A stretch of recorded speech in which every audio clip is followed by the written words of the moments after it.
Hi friends, ఎలా ఉన్నారు? అందరూ బాగున్నారా? వన్ మోర్ మినీ వ్లాగ్ అండి మీకోసం. ఏంటి కొబ్బరి ముక్కలు చూపిస్తుంది అనుకుంటున్నారా? ఇప్పుడే కదండి 2 డేస్ అయింది కదండి కార్తీక మాసం అయ్యి. సో ప్రతి ఇంటి దగ్గర కూడా కొబ్బరి ముక్కలు ఉంటాయన్నమాట, కొబ్బరికాయలు. సో దాని నుంచి మనం ప్యూర్ కోకోనట్ ఆయిల్ ఎలా తయారు చేసుకోవాలో చూపిస్తానండి. మన దగ్గర ఉన్న కొబ్బరి ముక్కలన్నీ కూడా మంచిగా నీట్గా కడిగి అలా ముక్కలు కోసుకోవాలి. కోసుకున్న తర్వాత ఇలా మిక్సీ పట్టుకోవాలన్నమాట. మిక్సీ పట్టిన తర్వాత ఇలా వాటర్ వేసి గిన్నెలో స్ట్రైన్ చేసుకోవాలండి, ఒక బౌల్లో అనమాట. ఈ పలుపుని 2-3 టైమ్స్ కూడా వాడచ్చు మనం. చూస్తున్నారు కదా, ఈ నవేడేస్లో బయట ఏ కోకోనట్ ఆయిల్ కొనుక్కున్నా కూడా మనకి కల్తీగానే ఉంటుంది. సో మన దగ్గర కొబ్బరి ముక్కలు ఉన్నప్పుడల్లా ఇలా కోకోనట్ ఆయిల్ రెడీ చేసుకున్నాం అనుకోండి, జిత్తు ఒత్తుగా పెరుగుతుందనమాట. చూపిస్తున్నారు కదా మా అత్తగారు ఎలాగ పిండుతున్నారో.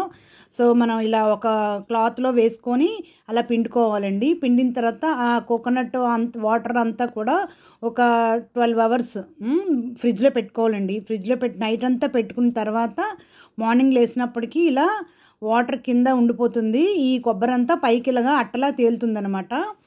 దాని నుంచి ఒక మందం కళాయిలో కానీ ఒక గిన్నెలో కానీ కింద కొంచెం మందంగా ఉండాలండి. మొత్తం అంతా తీసుకొని ఇలా పొయ్యి మీద పెట్టి స్టవ్లో సిమ్లోనే మనం వేడి చేసుకోవాలన్నమాట. వేడి చేసుకున్న తర్వాత ఒక హాఫ్ అన్ అవర్ పడుతుందండి. వేడి చేసిన తర్వాత ఇలా మంచిగా కొబ్బరి నూనె అయితే తయారవుతుందండి. చూస్తున్నారు కదా, నేనైతే ఇది తయారు చేశానండి. మీరు కూడా ట్రై చేయండి. చేసి కొబ్బరి నూనె అప్లై చేసి ఒత్తుగా పెంచుకోండి ఫ్రెండ్స్.